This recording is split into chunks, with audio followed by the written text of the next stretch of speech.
What's up, everyone? Buckle up for a new episode of Tech in Check. Let's dive into the basics and complexities of machinery maintenance with engineers Rich Marriage and Tony Planamento. Join us as we meet with guests from the marine and industrial world to learn about the latest technology that keeps your equipment in check and working for you.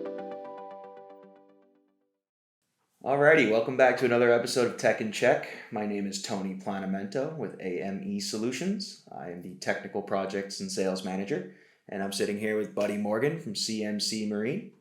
Buddy and I met, 2 years ago at Flibs? Yeah, something like that. I walked up to your booth, a wide-eyed kid, new to electric stabilization, and asked you about if you guys needed some sales and service reps, correct? Yes, and CMC had just opened their office in the United States, and we were looking to start establishing a dealer network across North America, and you fit the bill.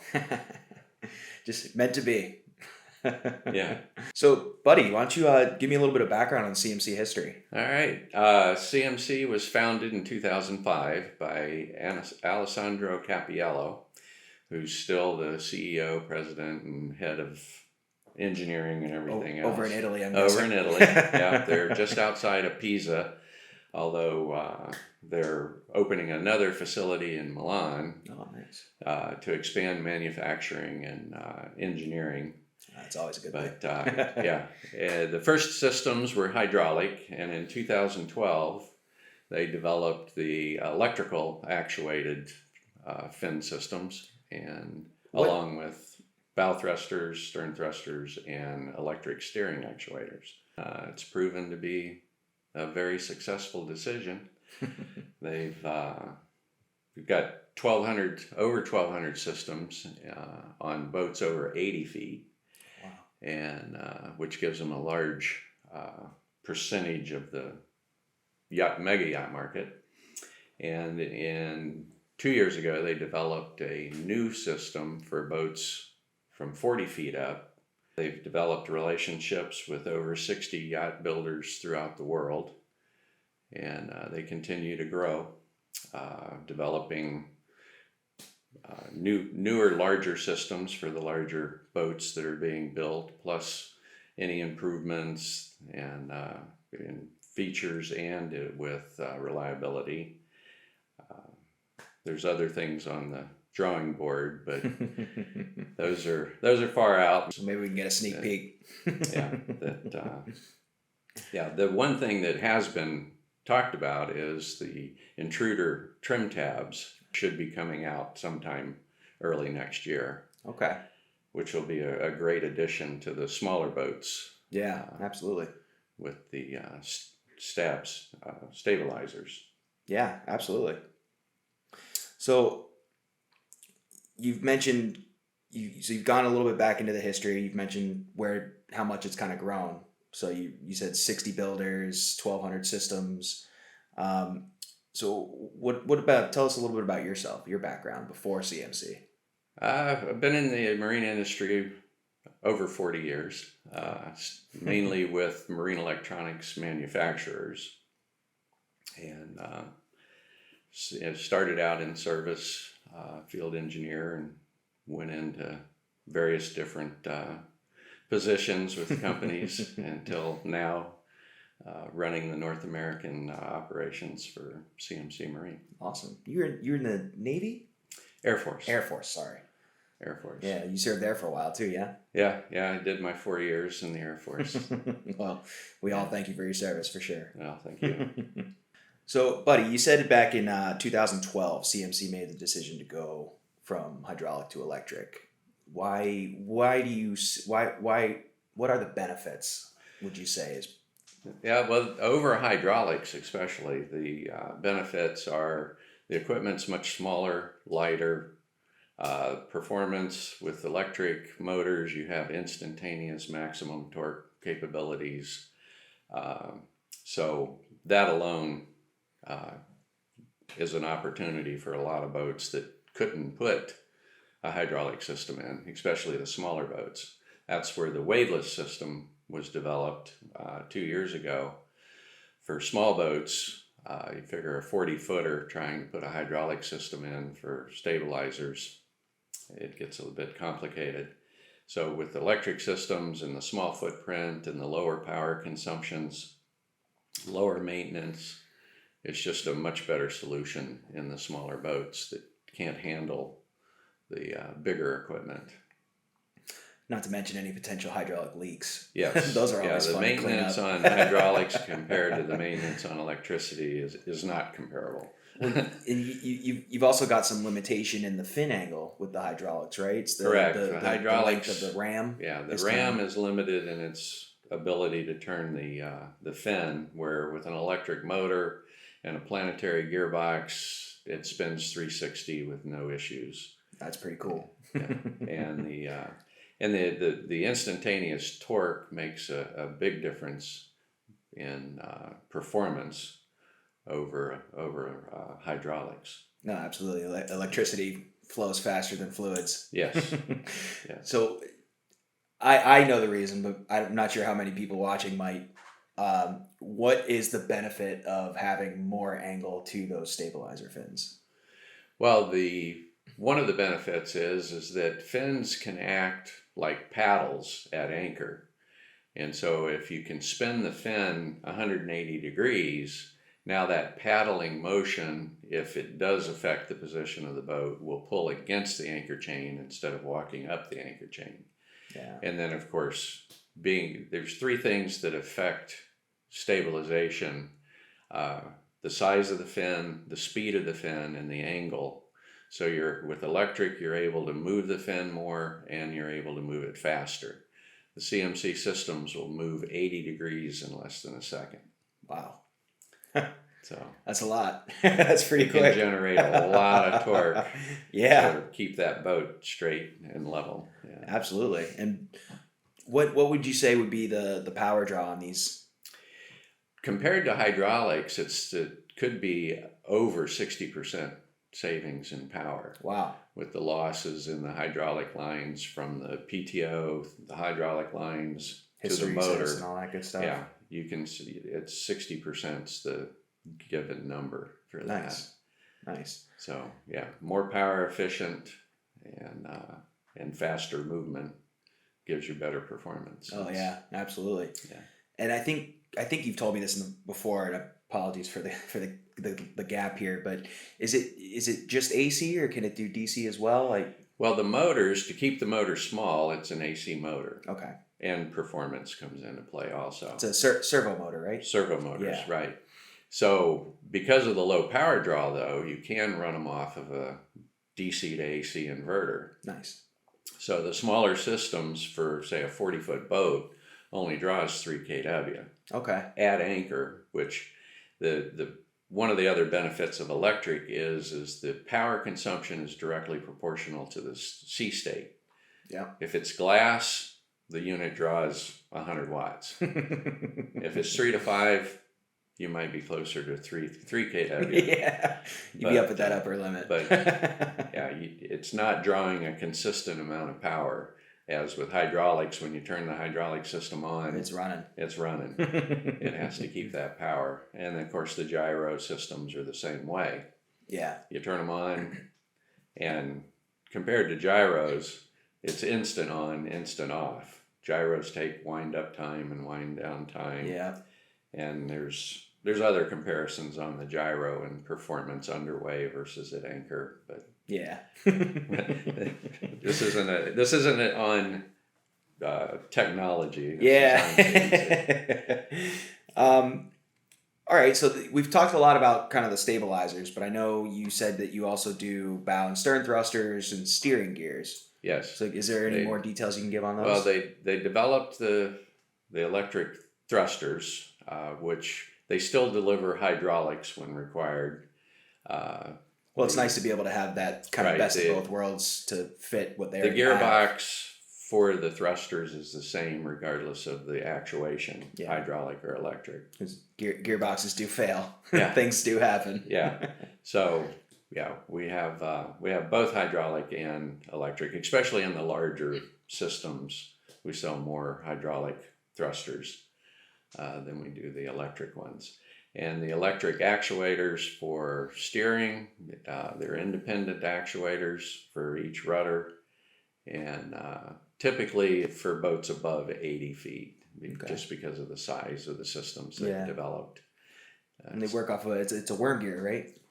Right, it's a worm gear actuator running off of an electric motor, running off of a variable frequency drive, controlled by the same processors that are used for the fins. Yeah, that's another thing that I really like about your guys' stuff is it all kind of ties back into one brain. Yeah. So that you can control all the different components with the same. Yeah, right now it's the steering gear and the fins work in unison for not only stabilization, but in navigation and steering. And when the intruder trim tabs are released, that will also integrate into these systems. So you'll have trim tabs, steering gear, and fins all working together to stabilize the boat as well as steering the boat.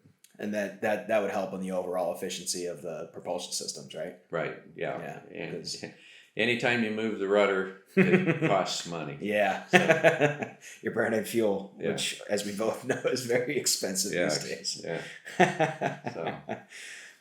Alrighty. Well, so we've covered kind of everything that's out now. You've kind of touched on a couple of things that are in the works or have recently been released. I believe you mentioned the waveless and the intruder. So why don't you go a little bit more into detail on that? Let's start with the waveless. Yeah, the waveless system, as I mentioned, it's from 40 feet up to, there's a crossover between the original CMC Stabilis systems and this. So at 100 feet is kind of the crossover point. And they're shaftless, which is different than the larger systems. So there's less chance of any damage to the hull if there's a grounding or striking an object underway. And it also provides for a lighter system. Yeah. No heavy stainless steel shaft. Yeah, exactly. Yeah. And so it comes in 3 different size actuators, 2 kW, 3 kW, and 5 kW. And a selection of 6 fins depending on the vessel's need. So integrates the same, it's basically the same processor box and software that's used throughout the line of all CMC products. Nice. So, and I've seen these things, and I know that the footprint's very small. So with the Stabilis, it's like a right angle gear, right? So you've kind of got that big footprint, but with the waveless, it's just like a circle. Yeah, that just goes directly down. Yeah, and we've worked on one of these already, and taking the fin off was just incredibly easy. What was it, like 8 bolts? 8 bolts? I thought it was 10, but it's 8 bolts. It's a flange connection. It was just so easy, so nice. Yeah, and also for maintenance wise, if there is damage to the fin, you don't have to pull the boat. Yeah, you get a diver. You can take the fin off in the water, just removing the 8 bolts, and the fin will float to the surface. It's a hollow cavity. Yeah, that's huge. And, you can repair the fin, take it back down, and bolt it on without ever having the boat out of the water. That's a big deal. That's really cool. Yeah. Alrighty, and so the next thing I was kind of wanted you to elaborate on would be the I believe you said the intruder trim tabs? Intruder trim tabs. There's a couple of them on the market now. They're not the traditional tab that's a plate that sticks out the transom. They mount pretty much even with or flush with the transom, and I call it magic because it only drops down 1.5 inches to create the same lift that a couple of square foot plate does on a standard. So sometimes it's all you need. Yeah. Hey, it works. I mean, you look at the physics of it, and it's low pressure zone, high pressure zones, and the back end lifts up. But so maybe we're anxious to get those out. Yeah, no, it's very interesting. I was just gonna ask, I'm not sure who's tuning in, but maybe you can give just kind of a little bit more background on what trim tabs exactly are. Well, trim tabs typically push the bow down. They create low pressure zones in the back of the boat, which creates a high pressure zone and farther forward and lifts the back of the boat and the bow down, I guess is a good explanation. Typically, they've just been plates or tabs that push down into the water and create a high pressure zone in the front and a low pressure zone in the back. These do the same thing with just a very small piece of the tab going into the water. Okay. So it's do these move or are they permanent? yeah, they move. They move up and down. Everything's up on the bow on the transom, and then a plate will come down straight down into the water and create the two pressure zones. Okay. And cause lift in the back and the bow to come down. Nice, and that's usually to kind of help planing hulls get up on a plane faster, right? Exactly. Yeah. Or in cruising, it keeps the bow down once you're. Oh yeah, that's always nice. Once you're up, yeah. You don't want to. Yeah. Well, and then in quartering seas and such, with these automatic calculations with a inertia sensor on it, one will go down to lift the side of the quartering sea, which is dropping the other side. So that helps in stabilizing the boat, and in unison with the fins, you've got a much stabler platform to enjoy yachting. I guess all the fins are for in the first place is to make your pleasure on the boat better. Yeah, absolutely. Instead of rocking and rolling. Yeah, no, I've certainly succumbed to seasickness before, so I certainly appreciate what you guys do. I don't have to worry about that. I haven't yet. Very, very lucky. Yeah. All right, so buddy, we've talked about some of the products that are in existence, some of the new products coming out. So let's say a boat decides to either new build or refit. They get a stabilizer thruster system. How can they get the most out of that system and make it really last its design life? Well, periodic maintenance is key to longevity. Yeah, as is with all rotating equipment. Yeah, so the larger stabilization systems have shafts, so the shaft seals need to be changed every 2 years. And there's no zincs involved with those. The smaller waveless system has one seal on each actuator that needs to be changed every 2 years.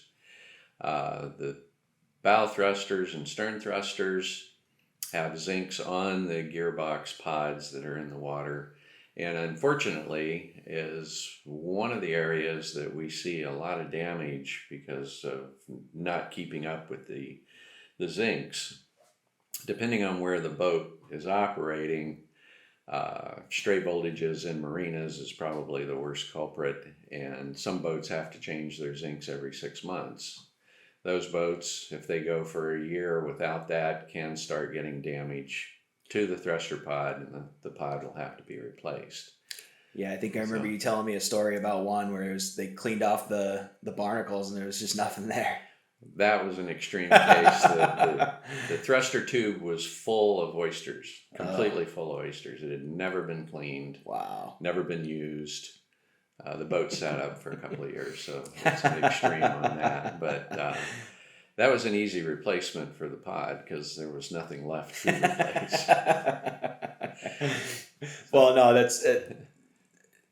We've experienced one of the CMC bow thrusters that had unfortunately suffered some pretty severe corrosion. Yeah. And he has not replaced the gearbox yet, but I anticipate within the next year or so it'd probably need to be replaced. Once it starts, it's hard to stop. Yeah.